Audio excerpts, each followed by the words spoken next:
Bonjour et bienvenue dans une nouvelle vidéo. Aujourd'hui, je voulais vous parler d'ancrage. Alors, je pensais pas faire ce genre de vidéo parce que vous savez que je suis pas trop à l'aise quand je commence à sortir du comportement alimentaire. Mais quand j'ai fait mon journal d'intention, mes journaux d'intention, vous m'avez demandé en fait très souvent qu'est-ce que je voulais dire par ancrage, parce que j'en ai fait très souvent référence. Et c'est vrai que je pensais pas que j'avais besoin forcément d'en parler ou que ça allait forcément intéresser certaines personnes. Mais vous avez été quand même nombreux à me poser la question, à savoir qu'est-ce que c'est que l'ancrage, comment s'ancrer, ce genre de choses. Donc voilà, je me sens pas forcément légitime d'en parler, mais je vais vous en parler comme d'habitude avec ma propre expérience, mon vécu, ce que moi j'en tire comme conclusion, ce genre de choses, pour que je puisse vous l'expliquer un petit peu à ma manière, comme d'habitude, en mode nature peinture, on parle de son expérience, quoi. Donc il y a sûrement des personnes dans le milieu de l'énergétique ou du spirituel qui auront sûrement beaucoup plus de détails à vous apporter. Si c'est le cas, n'hésitez pas à rajouter des petites choses en commentaire. Je pense que ça pourrait m'intéresser moi et puis intéresser d'autres personnes. Et puis c'est parti pour les petites explications. Alors donc qu'est-ce que c'est que l'ancrage? Et je vais arrêter de parler avec mes mains parce que je me rends compte en faisant des montages que je bouge vraiment beaucoup trop quand je fais les vidéos. Donc l'ancrage va avoir aussi pour synonyme l'enracinement. Mais moi je préfère dire ancrage. Je sais pas, d'autres personnes préféreront peut-être dire enracinement, mais c'est plus long, donc c'est plus court de dire ancrage, c'est plus simple, donc moi je dis ancrage. L'ancrage va être en lien avec le chakra racine qui va en quelque sorte symboliser la stabilité, la sécurité, l'aspect un peu matériel, la terre, et en fait c'est ça, être ancré ça signifie vivre dans le moment présent, et être présent sur Terre, être présent dans cette vie. Être présent, ça signifie aussi accepter et s'autoriser à prendre sa place dans cette vie. Quand on va être ancré, on va, en tout cas c'est mon cas, avoir une meilleure concentration, avoir des pensées peut-être un peu plus fluides. On va réussir aussi à se recentrer plus facilement sur les problématiques sur lesquelles on était en train de travailler, donc ça rejoint le fait d'être plus concentré. On va avoir aussi plus de facilité à capter certaines informations, c'est-à-dire à trouver plus facilement une idée ou des solutions. Je pense que c'est lié, et là je suis en train de me faire cette réflexion-là au moment où je vous parle, c'est que vu que le chakra racine est en lien aussi avec le chakra coronal, donc le chakra qui est ici, donc à l'ouverture du divin, vu que les deux vont être liés, forcément, plus on va être ancré, plus on va avoir des facilités à capter les messages qui nous sont envoyés. Alors je pense que là je me mets à aller trop loin, je pense que je vais en perdre certains qui vont me dire ah, putain celle-là elle est tellement perchée.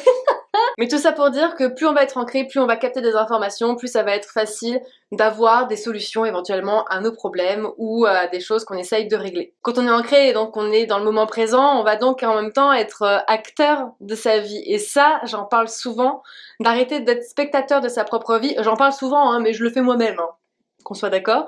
Et être acteur de sa propre vie, ça veut dire que bah ouais, tu es là en fait, tu existes, tu arrêtes de regarder ta vie, tu arrêtes de subir ta vie, et maintenant tu fonces en fait, tu prends position, tu acceptes d'être dans cette réalité, et puis allez, à ton tour et vas-y.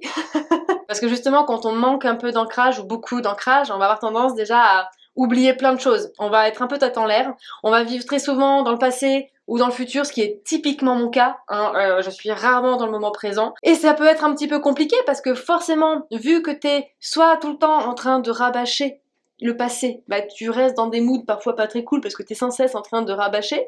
Et quand tu cours après le futur, bah t'es pas non plus dans ta vie actuelle. Tu cherches sans cesse à avoir des choses que tu n'as pour le moment pas. À aucun moment, en fait, tu prends le temps de te poser et d'apprécier ce que tu as réellement. Quand on manque d'ancrage, on va aussi avoir tendance à fuir la réalité. C'est notamment ce qu'on fait quand on reste dans le passé ou qu'on reste dans le futur.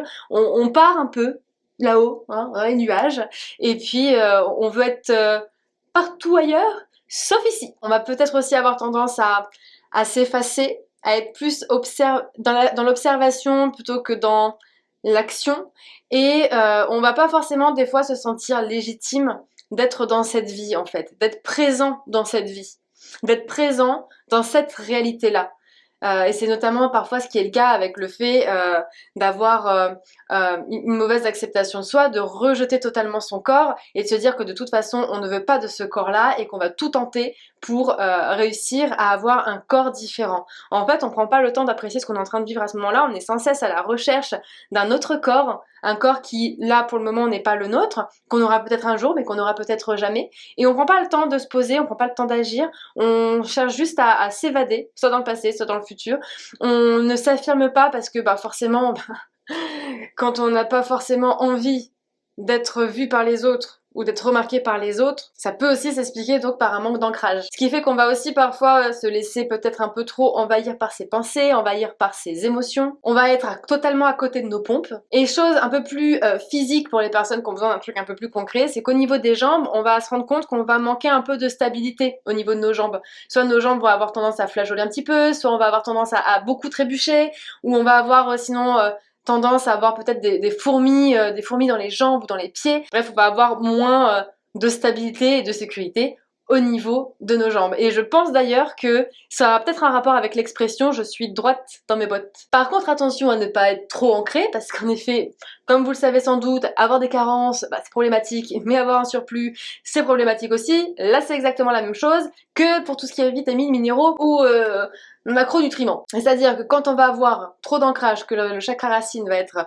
un petit peu trop développé, on va avoir cette tendance à tellement s'affirmer qu'on va être en train d'écraser les autres. C'est un petit peu pour les personnes qui sont moins dans cette histoire de chakra, d'ancrage, ce genre de choses, c'est un petit peu comme se dire au niveau de l'affirmation de soi, on va avoir les dominants, les dominés et les affirmés. Les affirmés, c'est ceux qui vont être au milieu, qui vont réussir à parler d'égal à égal à la personne sans chercher à rabaisser qui que ce soit et sans chercher à se rabaisser même soi-même. Et quand on va être trop ancré, on va aussi être très matérialiste. Donc comment faire pour s'ancrer? Il y a tellement de choses que l'on peut mettre en place que là je n'aurais pas assez de cette vidéo pour pouvoir en parler, mais si jamais vous avez besoin peut-être de quelques petits exercices pratiques, je pourrais éventuellement vous en donner quelques-uns parce que moi j'en connais quand même plusieurs maintenant parce que ça fait quelques années maintenant que je m'intéresse à tout ça. Donc on peut s'ancrer tout simplement en allant se promener dans la nature, en se promenant en forêt, en marchant pieds nus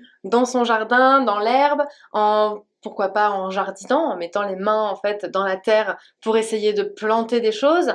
Jardiner, je trouve que c'est un très très bon ancrage quand c'est possible. Après, c'est vrai qu'on n'a pas forcément tous l'occasion de pouvoir jardiner, de pouvoir éventuellement se promener en forêt.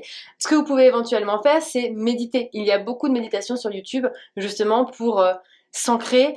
Rien que le fait de toute façon de prendre le temps de se recentrer pour prendre le temps de respirer, de faire un peu de relaxation, de sophrologie ou de la méditation, ça pour moi c'est de l'ancrage aussi. Et puis qu'est-ce que vous pouvez faire d'autre? Il y a aussi certaines pierres, certains minéraux qui peuvent être de très bons ancrages, donc vous pouvez les avoir éventuellement en boucle d'oreille, en pendentif, en bracelet, il y en a même en bague, il peut y en avoir aussi en pierre toute simple que l'on peut avoir dans sa main ou éventuellement mettre dans une poche de son pantalon. Chose que moi personnellement j'aime beaucoup faire, c'est me mettre debout, mettre mes mains en fait au niveau de mon bas-ventre et visualiser des racines qui partent de mon coccyx. Donc le coccyx c'est là où se situe le chakra racine, qui parcourt le long de mes jambes pour venir s'enraciner dans la terre. Et j'imagine que les racines, plus je respire, plus elles s'enfoncent dans la terre, plus j'inspire, plus elles vont grossir. J'essaie vraiment de faire une visualisation où plus les racines s'étendent, plus elles grossissent aussi, et ça permet après au bout d'un moment